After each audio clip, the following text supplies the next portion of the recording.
The jobs report is coming out tomorrow. As you probably seen on the news headlines, the entire Wall Street has their eyes on this report. But I think many people don't really understand the theory behind how the jobs report can influence the market.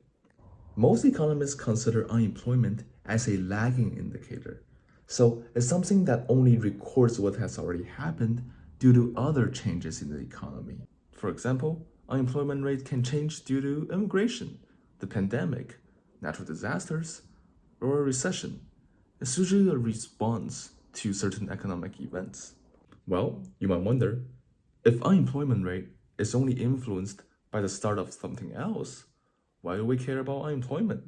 Why can't we just trace back to whatever that started the unemployment and pay attention to that instead?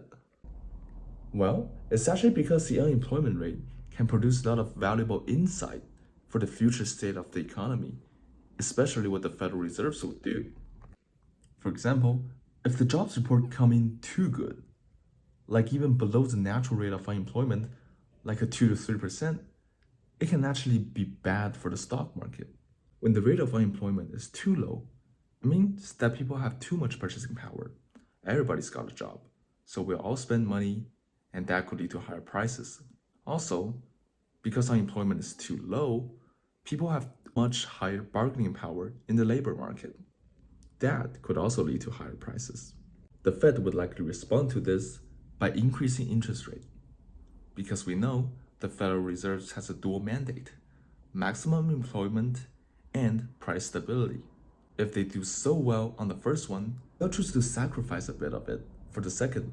And what does the market do when they predict that the Fed will increase interest rate? They sell off. On the other hand, when unemployment rate is too high, that's also bad. Not only would it forecast the slowing down of economic growth, but it also could lead to other ripple effects. The tax on those who are working might have to be increased to fund the unemployment benefits for those who were just laid off. Yeah, so usually high unemployment means a weak economy. And when does the market do well on a weak economy? There are times, but very rarely. But in times like today, where the Federal Reserve is actively changing its monetary policies, a seemingly bad jobs report can be really good for the stock market.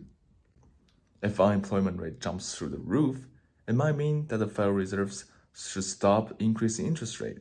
Because at the end of the day, the interest rate is what's really impacting the mood of the market. If the market is convinced that there will be no changes in rates in the near future, then we have a room for a rally. Well, what if the jobs report hits exactly what the target is? That's pretty good for the market too, because no matter what the number is, if it meets the target, it gives certainty. It convinces the market that the Federal Reserve wouldn't do anything outlandish because there's nothing to respond to. Everything is going according to plan.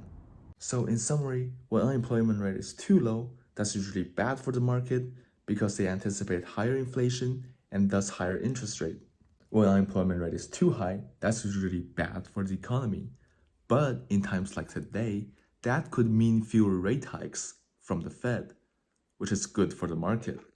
When the jobs report hits just around the target, that's usually good for the market because it adds certainty to the market. Thank you very much, and before you go, you gotta subscribe.